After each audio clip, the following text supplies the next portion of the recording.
এক রাতের জন্য কত চাই? 30,000 দিতে হবে। বেশি ডিমান্ড করছেন বলে মনে হচ্ছে না।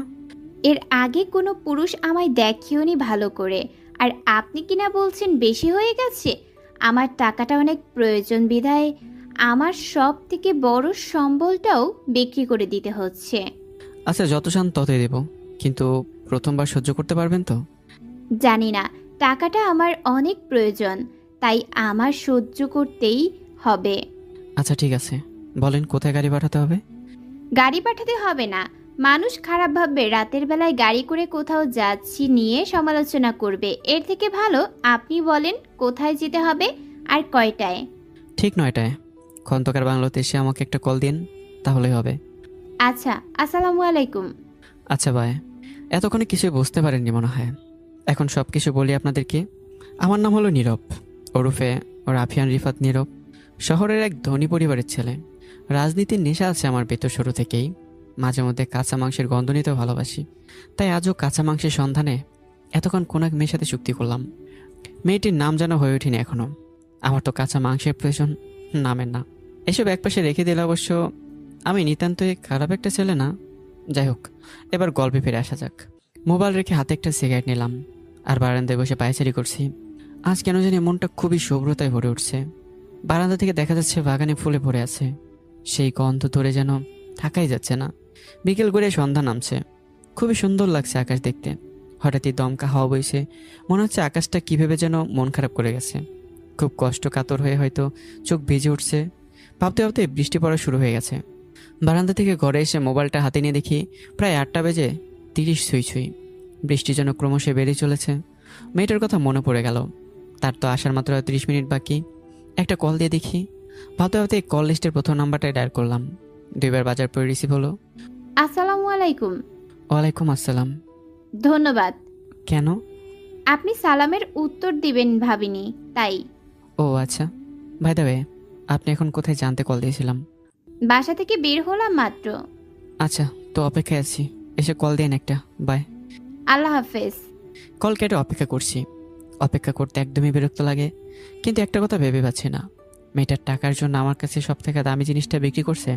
আজ আমার কাছে টাকা আছে বলেই একটা মেয়ের খারাপ সময়টা টাকায় ক্রয় করাটা কি আমার ঠিক হবে? আর মেয়েটার কণ্ঠটাও এত মাইবে কেন?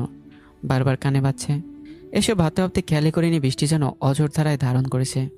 দেয়াল ঘড়িটার দিকে তাকিয়ে দেখি 9টা বেজে 20 মিনিট। পরক্ষণে মেয়েটির কথা মাথায় আসলো। এত রাতে, তো আবার বাইরে যেই ঝড় ঝড় বৃষ্টি বইছে, কিছু হয়ে যায়নি তো? সাথে সাথেই কল দিলাম।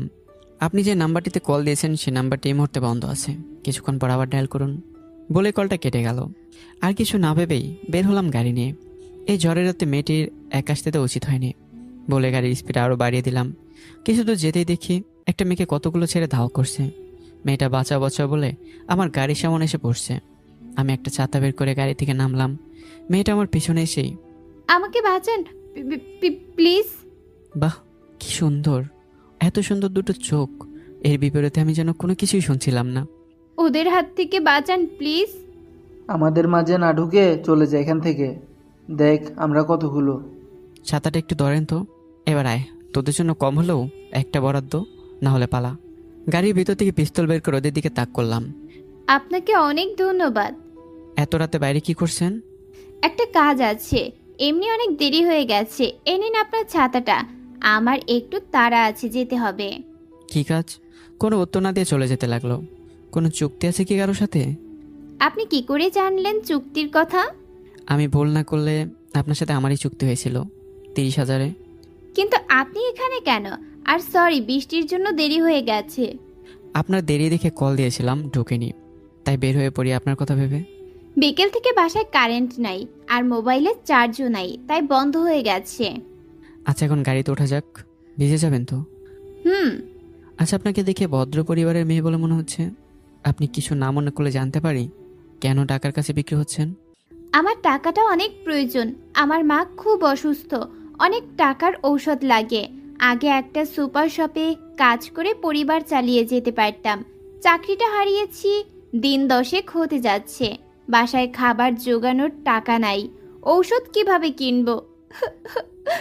আপনার পরিবারে আর কেউ নেই?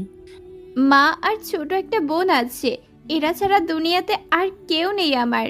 কি আর বলবো ভেবে চুপ হয়ে গাড়ি চালা।